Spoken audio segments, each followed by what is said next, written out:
Hey guys, and welcome back to a brand new FPL video. Today we're taking a look at the Game Week 12 Dream Team. Now, as you can see right here, this team, the starting 11, it cost me 84.1 million and the bench cost me 15.9 million. Again, this is just the Dream Team for this game week that I think if I could choose any team, this is exactly what I'd start. Now, ideally, I'm going to have as many of these players in my real team that I uploaded yesterday, my final selection for this game week. Taking a look at the goalkeeper against Brentford, we've gone for Kepa of 4.4 million. He really makes this team possible. And I think that they have a good chance of getting a clean sheet. Obviously, Tony's been on a bit of form recently. Scored 2 last week, scored a pen. However, Chelsea have been the absolute dominant force in keeping clean sheets under Graham Potter. I don't quite know how they didn't concede this week, but anyway, I digress. They also should have scored a few more, so we've gone for Mount, Chilwell and Kepa in goal. We're hoping for a clean sheet and some good attacking returns from Mount and Chilwell. In defence, I think my star player is going to be Robertson here. He's guaranteed to play. Trent's back, but is he going to play? That was the only risk. He's 6.7 million. And I think that with a bit of confidence now for Salah and for hopefully Nunez as well, there could be a lot of returns for these Liverpool guys. I mean, Nunez apparently finishes like an absolute beast in training. So if Klopp's saying that, then it must be true. And we want to kind of keep up the sort of Liverpool momentum here. I'm going for Dunk in defence. I think he scores a lot of own goals if that's his reputation. But yeah, solid pick right now. Brighton form, I mean, it's dipped recently. Since Trossard scored that hat-trick against Liverpool, he hasn't done too much either, but we've decided to get him in the Dream Team because he plays as a striker. You got somebody that's a midfielder that's playing as a striker. Their returns are also going to be good. Then as well for Brighton, so we've tripled down on quite a few teams here. Liverpool, Chelsea and Brighton. Our regs are in one basket. The FPL meta is not always to do that unless it's Man City, but you know, YOLO, you know what I mean? But yeah, we're going for a Brighton player, right? It's a well-back. Man, this guy's career, he was at Arsenal, he was Man United, he's been all over the place. Like, until he started popping off for Brighton recently, I kind of forgot that he was still in the game, but he's playing well at the moment. He's getting quite a few assists. He's going under the radar. He scores a headers. He's got a few good chances in his catalogue that he should have scored in the last few games, I reckon. So I feel like if Brighton dominate, which they should against Forest, if Leicester can score quite a few, then Welbeck's going to be definitely amongst the goals. And for his price tag, I think it's a great differential forward. My favourite player, again, if you're looking for a differential, Nunez. With Jota being injured, Diaz being injured, Nunez, this guy, I'm convinced he's going to do the business this week. In my real team, I've actually captained him. So it's a bit of a risky one because you never quite know. But I think that he's going to do quite well. Spurs versus Man United. Kane's got to be in the team. Kane is a penalty taker. He gets a lot of assists. He's starting to link up with Son a bit more frequently now, and as soon as that partnership comes back, as soon as their price tag, which it has done, has dropped slightly, especially Son, you know, them two are going to be dangerous. I feel like with Spurs right now, it's about momentum. I do worry that without penalties, Harry Kane isn't as valuable to the team, but in all honesty, he's had he's scoring some quite good goals. Now, again, with Man City out, with Arsenal out, they'd normally take up, I'd say, about 4, 5, 6 places in the team. But as I look at this game week in the very last day, 2 hours before it's time to kick off, I think that I've also gone for Zaha because he's got decent fixtures coming up. Wolves, I don't know, they're not scoring many, that's for sure. So I wouldn't have minded maybe a Palace defender in there, but Palace aren't always the best at keeping clean sheets. I feel like the thing about Zaha is if he has his day, he runs riot. He's guaranteed to win a penalty. He'll probably take it. He scores quite a few goals and he gets quite a few nice assists. So if Palace play well with Eze back and so on, I feel like they could be quite a dangerous force against Wolves, who have been slacking. Wolves are just consistently getting draws, not conceding. The odd win, obviously, you saw the freaking meme. Forest were like, it's playtime. And then Wolves, when they won 1-0, were like, playtime's over. Absolute. You know what? Football Twitter and football teams' Twitter accounts is actually quite rogue. But as I was saying, I feel like if you want to play it safe for the stream team, you're going to captain Salah. That seems to be what most people are doing. Followed by Kane.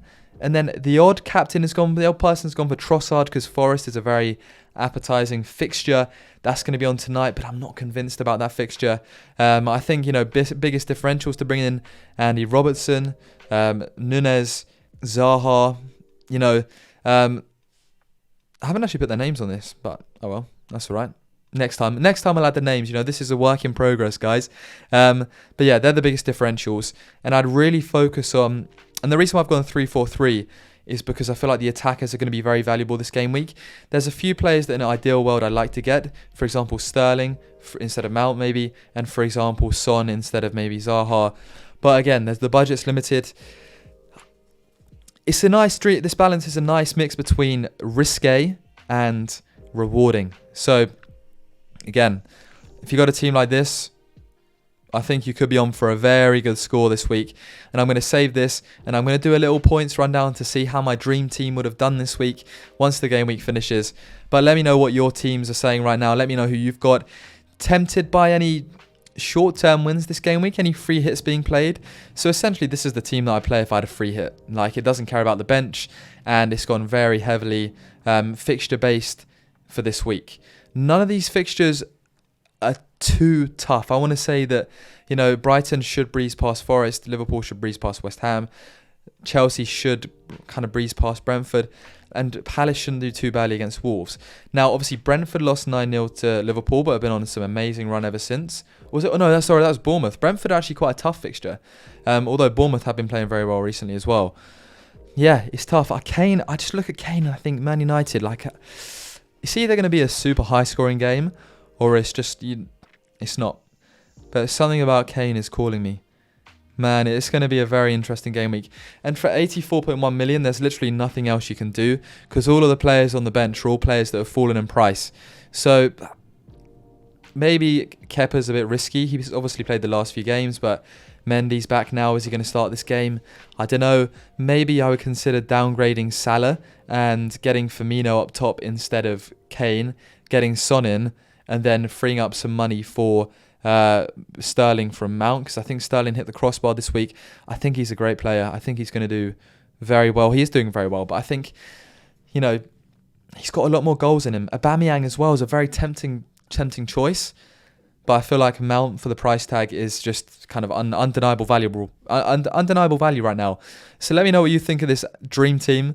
I hope you enjoyed. I look forward to seeing your thoughts on my dream team, baby. Oh, and as well, a little cheeky side bet I've got going on. I played a free hit on one of my spare teams. So I have a spare team and it's called Mr. New Signings Only. And the idea is that basically at the start of the season, I only take the new signings and I put them in a team and then I see how they do. However, for this game week, since some of the new signings aren't playing, i.e. Haaland, Vieira, Zinchenko and co, the team was pretty battered. So I thought I'd play a little free hit. And what I've done is I've got all of the players from Crystal Palace, Wolves, Nottingham Forest and Brighton.